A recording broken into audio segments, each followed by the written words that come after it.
Hey everyone, welcome back to Pajama Crafts, where I do crafts in my pajamas. And if you are new here, welcome. My name is Sarah, and I have 3 fall DIY signs for you guys today. And here is a little sneak peek of one of my signs because Brie was too cute just sitting on it. So I got this wood from Home Depot. I liked it. There's my pajamas. Penguins. Anyway, I got this wood from Home Depot. I like to get the wood from the 75% off pile. These pieces were not perfect. They were all connected on one piece, but they cut them down for me. I just said, can you do it in about thirds? And then they're perfect for a rustic sign. They're just not perfect for them to be able to sell full price. So I got these really, really cheap. I don't remember exactly how much it was. It was a long time ago. But I leave there with a lot of wood for just a few dollars. It's really worth it if you want a good quality sign. They usually have it on a big cart, or you can ask if you don't see any. Oftentimes they will have some in the back and you can just ask. So what I'm doing here is I don't have any chains or anything like that, but I just took some different tools and I'm just kind of beating up the wood because I want it to look extra distressed. And I just used a few different tools so that all the marks wouldn't look exactly the same. Next, I have some black apple barrel paint just mixed with some water, and I'm just painting that on there with a brush and then taking a paper towel and wiping it off. I want this wood to look really distressed when I sand the finished product. I want to see a little bit of that black showing through. It's not going to be this dark black, but it's going to make it look more like a weathered wood, and you'll see what I mean once I sand those down. Make sure you do stay till the end if you want to see Koi making the pancakes that we got in the little pancake kit in our Michael's grab bags. And then also Brie just looking at me like, you're embarrassing me, Mom, when I'm trying to get her to sing. Well, she was actually singing so cute, but of course when I go to video, she looks at me like, what are you talking about? But anyway, once these were all dry, I'm using some white chalk paint to cover these whole things. I got this brush off Amazon. I can't leave a link because I got it years ago, but I just wanted to show it to you guys. It's really easy to use and the paint goes on so nice and thick, and I just absolutely love it. And it is made for chalk paint, and I just want to tell you guys, it does make a huge difference. So I can't tell you this exact one, but I mean, there's lots of these on Amazon.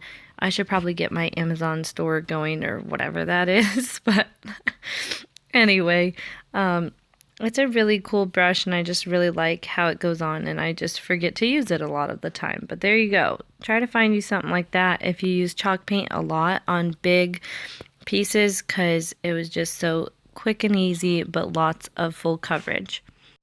So I did go ahead and take those pieces individually outside first and sand them because I wanted the edges of each one to be able to be really sanded, and you'll see when we flip it over how it looked.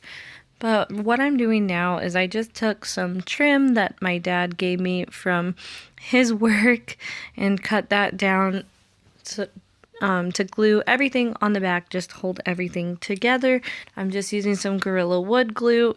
If you don't have trim or old little pieces like this, you can use paint stirring sticks, work perfectly. And then you definitely don't need any staples or nails. I use them because I like it to stick together right away so I can flip it over and start working on the other side.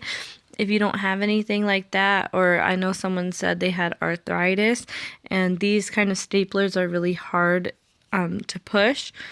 So you definitely don't have to have that. I used to make wooden signs all the time with just the glue. They hold together perfectly. Wood glue is so strong. So don't even worry about it. But this stapler is from Walmart. Zach got it for me. It's around $20. Really affordable, and it saves me so much time. I used to wait all the way overnight for everything to dry, but now I don't have to do that, and I love it.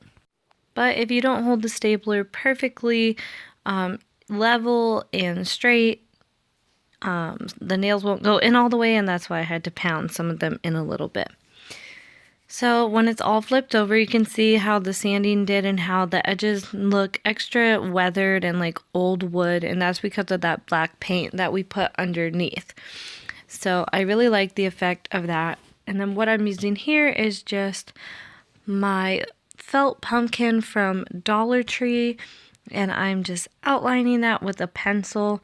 I like to do it with a pencil first, just so if I make any mistakes, I can just erase it. And then I use a little brush to go around the lines. What am I saying? I use a little brush to go around like the small areas.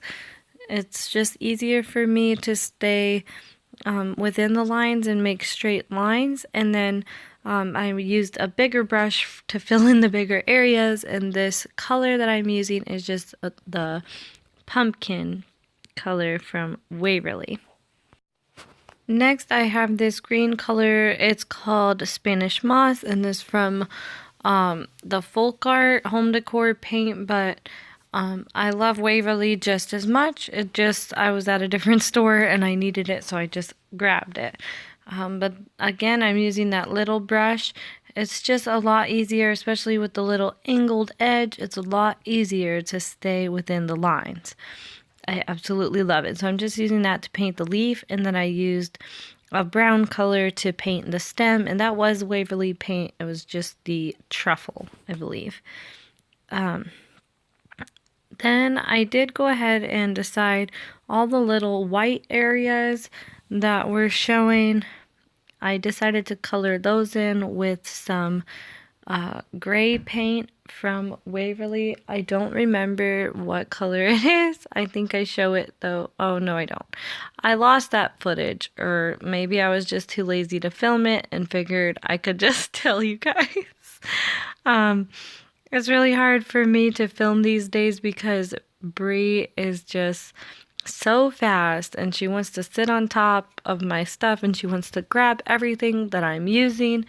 And so a lot of times I'm just doing it after she goes to bed, or if I have a chance during her nap, but usually I'm needing to get other things done. So it's getting a little bit rough to film, so I appreciate you guys all sticking with me here and just letting me go at my own pace. I appreciate you. Now, once the whole pumpkin was finished, I had to do several coats of the paint on the pumpkin, but then I'm just taking my stencil from Michaels and writing out pumpkin patch, open daily, you pick 25 cents. And I'm just using a black paint marker, and I filled that in with some black ink, Waverly chalk paint. Like I said, it is so much easier for me to use a small angled brush, as small as you can find.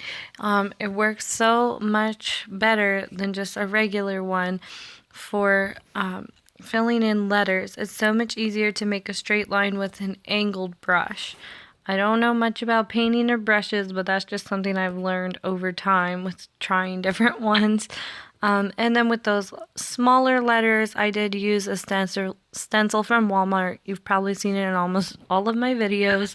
And I just filled in those letters with my paint marker. It's so much easier since they're so small.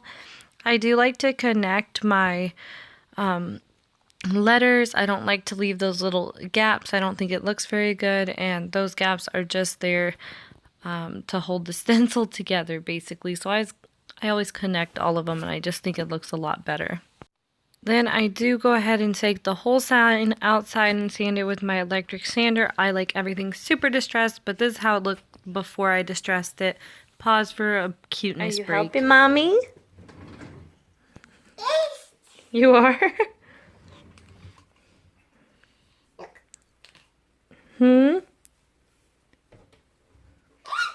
Yeah?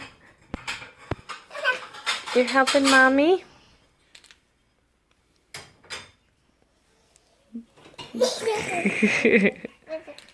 You're very silly. Now here is how the sign looked after I sanded it down, and I just think it makes it look 100 times better. And this is how I set up our front porch, in quotes. We don't really have a porch, but at our apartment, that's the space that we have, and I think it turned out so cute. Next, we have this sign made from a Target Dollar Spot arrow. This was $3, absolutely cute, real wood. And then I have these little pumpkins from Dollar Tree still.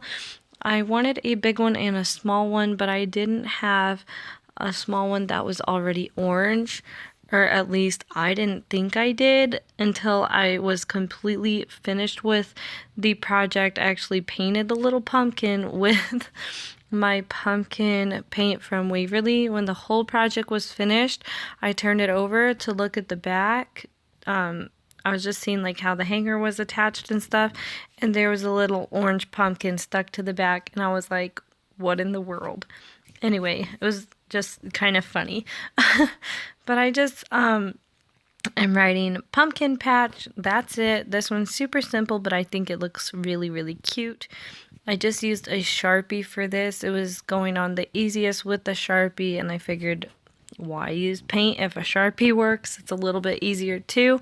So I just wrote out pumpkin patch, and then I took some hot glue and attached those pumpkins. Yes, they do have little stickers. They don't stick worth anything, so I just added some hot glue, and I think it turned out really, really cute. And this is how it turned out. It does have a little hanger so you could hang it, but I like how it looks just sitting here with these little pumpkins. Absolutely adorable. Now the last thing we're making is this pumpkin pie sign. I actually am using an old chalkboard. I got this for our baby announcement, and if you can't see here, I think you can see very easily that it doesn't clean off very well, or maybe I'm not doing it right. Either way, I have other chalkboards, so I decided to make this one into a sign. I think it's really cute, and I am excited to use this real wood frame. I think it is very pretty. So I'm just using this antique wax from Hobby Lobby. I've had this for a really long time, way before Waverly even came out with their wax. I'm pretty sure maybe I just didn't know about it, but I'm just using all of this up before I try the Waverly one. I think it's a really pretty color. It's in, I think it's just called brown, I'm not sure. But I just rub it on with a paper towel. It is kind of like really messy, so I do like to use the blue gloves. And I just get these from Walmart or Target or wherever, anywhere in the like pharmacy type section. And I just went all around the edges with this and let it dry overnight because I don't like to mess with it. It is a little bit messy, like I said. So once that was all dry, the next day I took some white chalk paint, and I'm using that tiny brush again just to go around the edges. It's easier to make a straight line. I didn't do it completely perfect, but I wasn't too worried about it.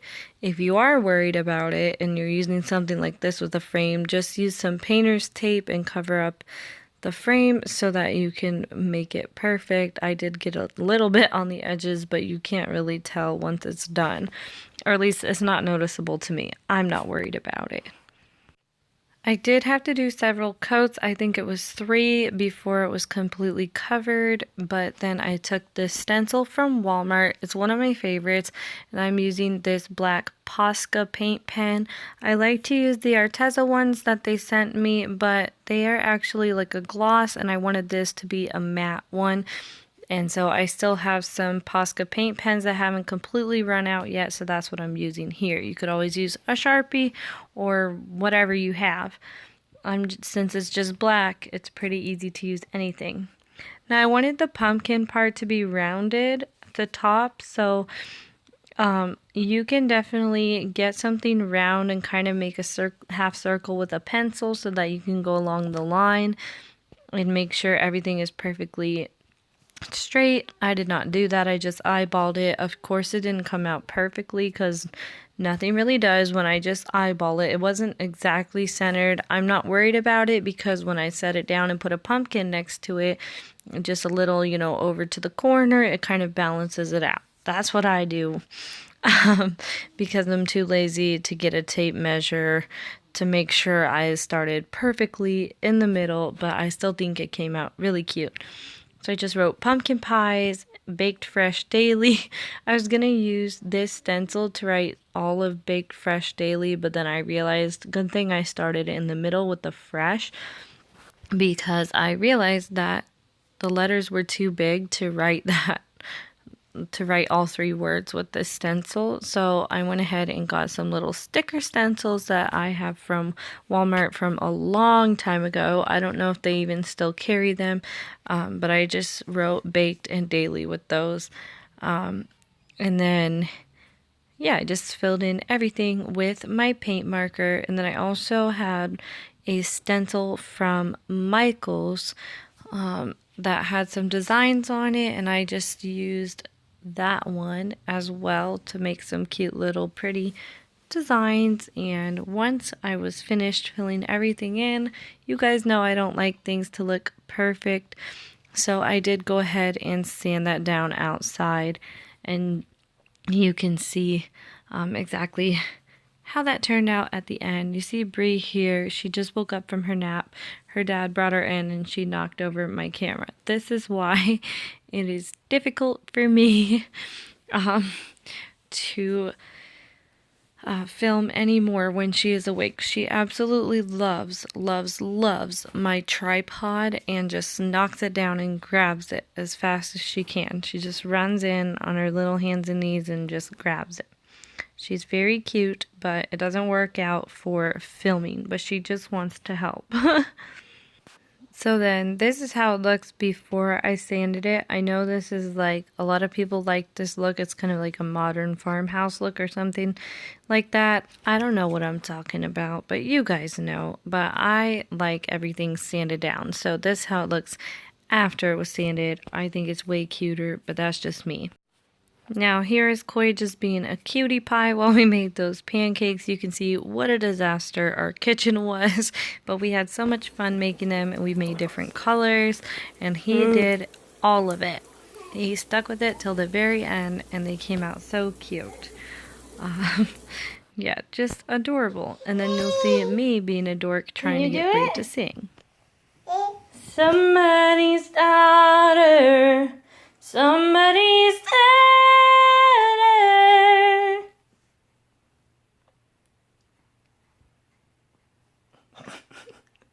Are you gonna sing it?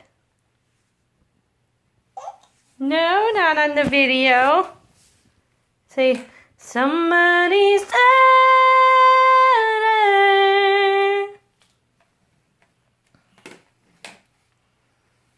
You gonna sing it? You're not? But you were just singing it. You were just singing it. You were. You were. And she was somebody's daughter. Somebody's daughter.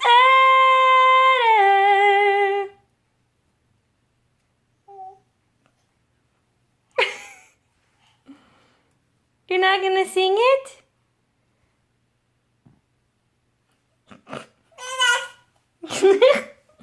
But you were just singing it.